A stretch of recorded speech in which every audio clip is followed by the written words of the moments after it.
I'm Jane Davenport. I'm a mixed media artist from Australia. I keep on forgetting to tell people that, but I think you've guessed. I'm at Creativation with Spellbinders and my new collection. Fantastic. This is the new Deep Sea die cutter. And I have to say it as two words because Diane Reevely popped in and she thought I said Deep Sea die cutter. Which I kind of like as well, so I might change the name. But so this, I had never done die cutting until last year when I started working on my collection with Spellbinders, and I am a little bit addicted. So I have tried to break this, but I haven't been able to because, you know, mixed media, I'm putting all sorts of crazy things through it. But this is just cute, right? So cute. The cutting plates are hot pink. The embossing plate is lilac, but see how they all look so pretty together? Mermaid colours, right? This is ugly, but whatever. But necessary, so Necessary, I'll give it a yes. pass. It needs to be like glittery gold or something, maybe in the future. Okay, so that's that. And I like my stuff to be organised. Like, I know that my creative space, it's going to get messy, it's going to be fun, but I like to be able to find stuff. So I do like to organise myself. So I'm always thinking of storage options for everything that I do. This is the storage binder that matches. It's got the mermaids. And teal dyes too? Yes, so they Oh, match. they're so clever. So this is my colour. This is the mermaid paintbrushes, matches the pens, matches the watercolour tins. I like things to be fun. These are my new stencils. I have had people begging, asking, nicely, unnicely, every way, for stencils, more stencils. So these actually fit into the binder, but I like to keep them in the clip because they're easier for me to get at. This is a little sticker set that's foiled, nice for planners and other things, like as a nameplate in the front of a journal. The amazing thing about Spellbinders is, I mean, they're known for their dies, and my work is very loose and expressive, and to be able to translate what I do into metal is, that bake their noodles.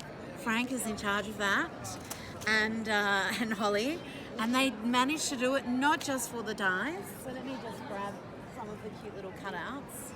Oh, that's one of the narwhals, sorry. They managed to not just do that for the dies, but for the stamps as well. So it's got that little, I don't know, I think it looks like I've done it. You know, it's not too processed. It's a little bit imperfect, like all the stuff that I do. One of my little girls here.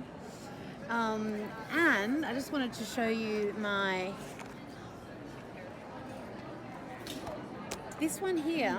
So this is quite an intricate drawing. I've actually got, this is die cuts on there. It just has that dimensionality without adding bulk, because if I add something, I get a Princess and the Pea effect if something has too much dimension, and it can warp your whole journal. Right. And I'm always working in journals.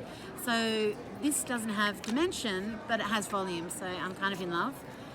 This is the stamp that has been made from this artwork, Piece of artwork. and it's not as easy as you think, because the line weight has to come down, and then it almost disappears when it's little. So again, getting my artwork to do this, not an easy task, and I'm very glad that Spellbinders are clever and they managed to interpret my work, because I have to work with experts. Anyway, so there's a big range of 10 stamps. There are multiple stamps in some sets. Same thing with the dies, 10 dies, multiple dies in each set. Also what fits in there are the Washy Papers. A lady called them Sushi Papers yesterday, and I think I might have to change the name because I kind of Do you like mind that. if I touch? Of course, please. So it looks like magazine pages, It but then when I does. show you Magazine. this, Oh! yes, everyone does that. Oh! So it's washi. It's washi. It is washi. But it's a whole sheet with the print, and then you can tear it, cut it, put it through the die cutter, use it as a whole piece, whatever you feel like doing. But there's Beautiful. 2 of each print in each packet. So there's 4 sheets in each packet, and there's 2 different sets. That's those. Then, so I mentioned the stencils. Did I show you some of the artwork? Maybe not. Yep. this is some of the artwork from the stencils. I've just started on this little chickie here. I've just created her on some antique wallpaper. This is another one. I've got one of my stamps in her hair. Stamps here. This is another stencil. I've got some more little stencil examples here. So they're training wheels. So you can stamp with, do stenciling with these, and then you can keep adding your own flair, your own flavour. But it's just so you've got a little bit of confidence, or it just shortens that process up so that you can get stuck in there and do more art.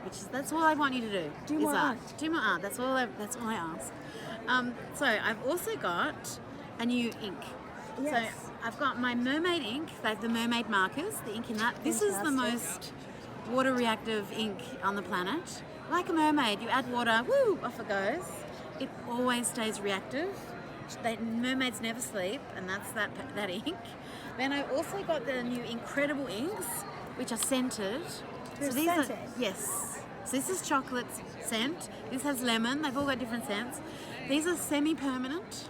So they are a layerable watercolour. So you can put them through, so you can paint them down, add other layers on top, and they won't completely just go everywhere. Okay. They hold their ground, but you can resuscitate them, so semi-permanent. Okay. And then this is the new squid ink, which I have with Spellbinders, and this is a hybrid ink. It's a permanent ink. It's 12 different colours in the cute little scale shape with the iridescent. So this is a 3D print. I'm so excited to have something that's as a 3D print. But it actually feels nice in the hand to stamp with. They stack vertically, and you can display them horizontally, so they all interlock, into mermaid tail or whatever shape you want to do. Yeah, you got the little scales. So these are the colours, but they come in this shape. Yeah, and they nest, so they don't tip over when you lift them all up. And of course, if you notice, if you're a stamper, thank you for putting a thumb hole for me. Yeah. I go crazy with packaging. Yes, it has to have the thumb hole, and this is indented where the label is, so that the label hopefully will last forever, and you can see what it is. Nice. This is a little tin of glances, so they're highly detailed. Super adorable. This is highly detailed rubber stamps. I've just been playing with them with the squid ink, and then adding the new smooth markers. Again, these are prototypes. By the time they come out in March and April, the barrel will be black.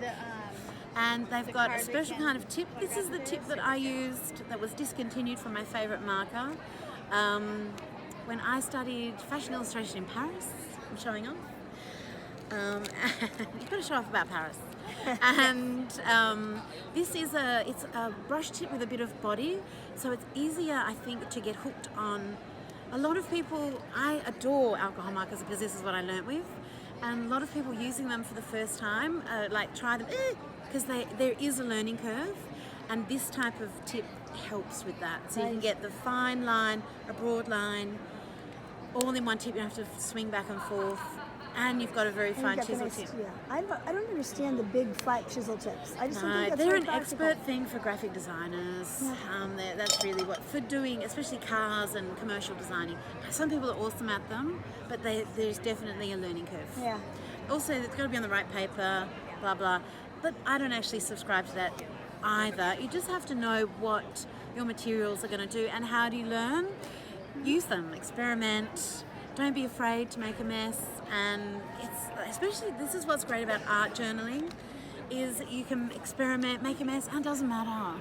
You can just turn the page, and it's just a background. I mean, you can see this.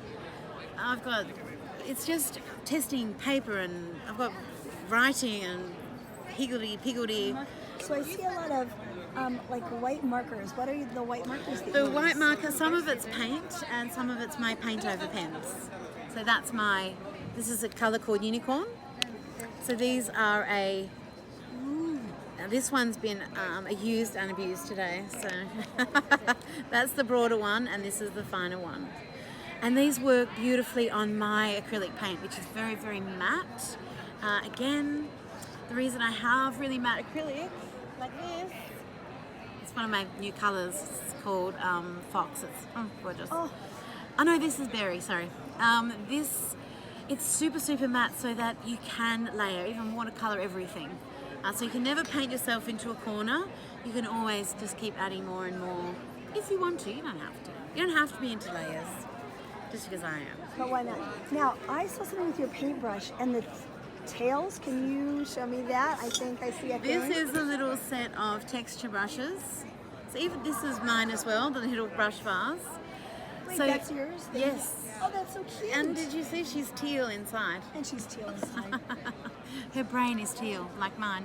So these are little mermaid tails, and they're different texture cones. So you can, in fact, on this, my luck, I've got the different textures in the paint. Yeah, little scrapes. So you've got, what are the brushes then? The brush tips? Yes, so you've got 3 different brush tips, a round and angled, and this type of one as well. I love this for gessoing and matte medium.